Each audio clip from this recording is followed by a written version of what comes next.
Well, good evening. It's me. I'm here at the studio working on music, and the past few of these over my shoulder videos, which right now you're not actually over my shoulder, you're actually right in front of my face, but the last few of these have been about kind of just struggling to make progress on this new song that I'm working on called Let It Die. And I showed you kind of, I was doing like some microphone stuff like a couple times ago, and then showing you even kind of how I work on, kind of getting my gear ready to be working on stuff. And then last night, I decided to start working on a new version of a song called Tonight that I wrote back in May and June of last year.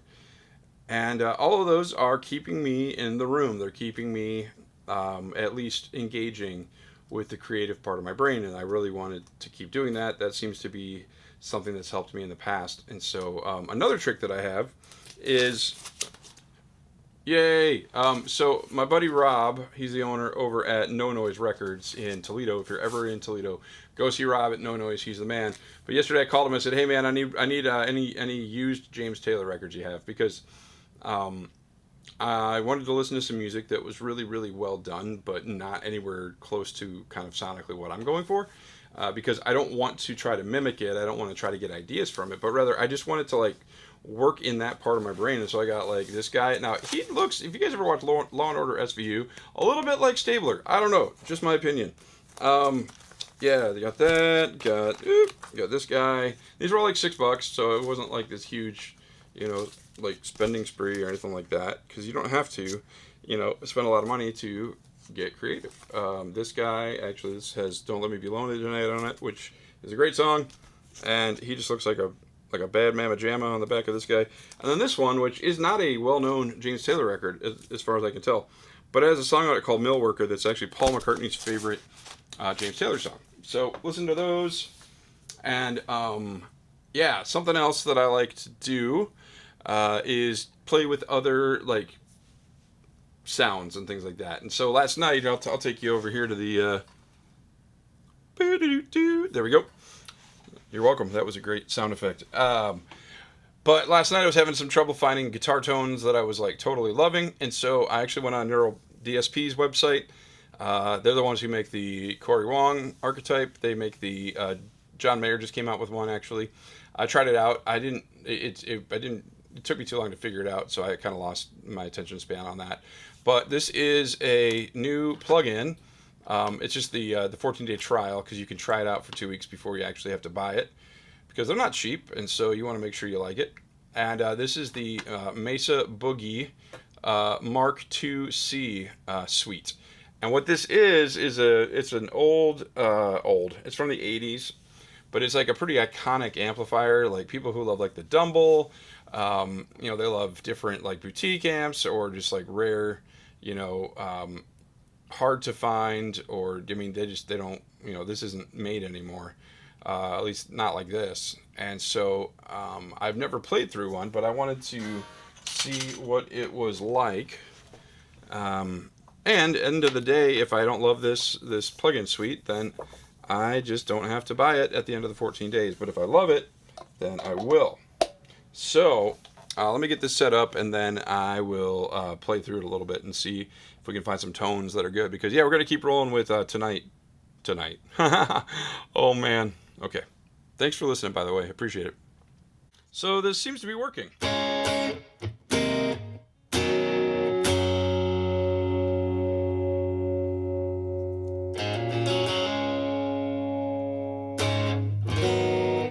Yeah, I think we found something. So let's try it along with the drums just to see. I'll play a little bit. If it's actually going well, I might actually play through if it's going to be a keeper. So we'll find out here. Ah.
So yeah, I think that's workable, especially because I'm going to be layering in acoustic and Strat and maybe some keys. We'll see.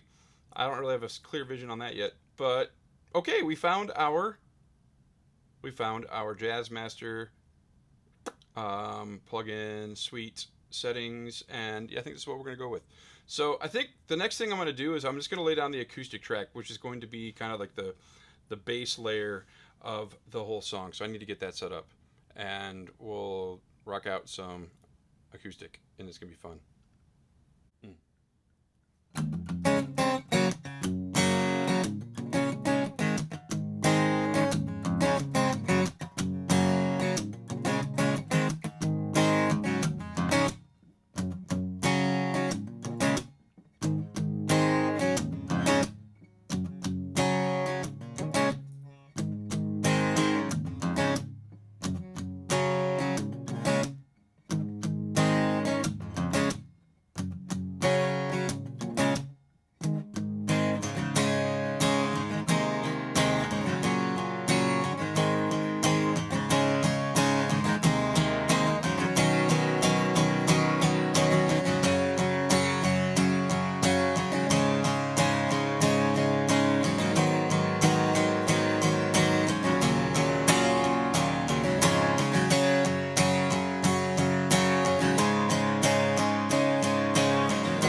Well, that took a lot longer than I wanted it to, but so far, let's see here. Well, this is what it's kind of. I switched up some drum stuff too, just because it was starting to pick out little things that I wanted to change. So this is the kind of just the acoustic and the drums.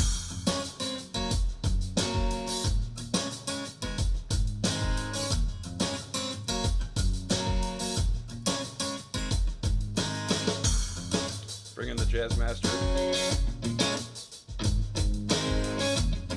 Now this is just that scratch track, so there could be like little fiblets that are wrong. I mean, I'm gonna re-record the whole Jazzmaster track, but yeah, see, I just heard a little thing in there.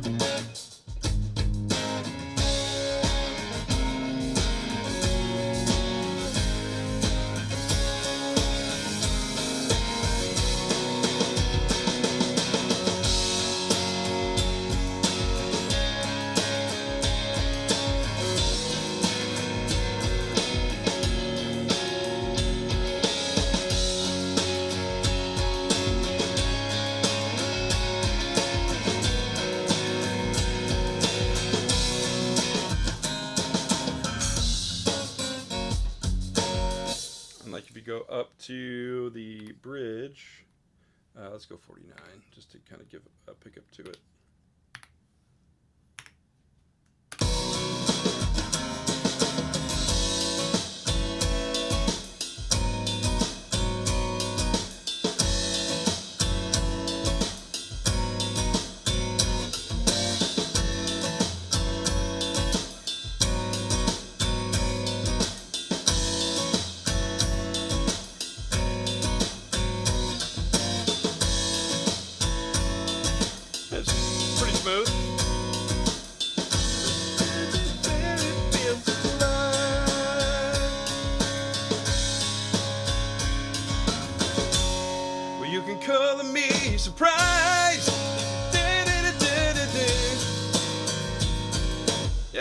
fun. It's fun. I am wiped out though. I am so tired.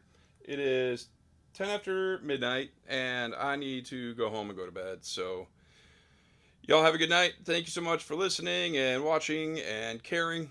And we will pick this up tomorrow.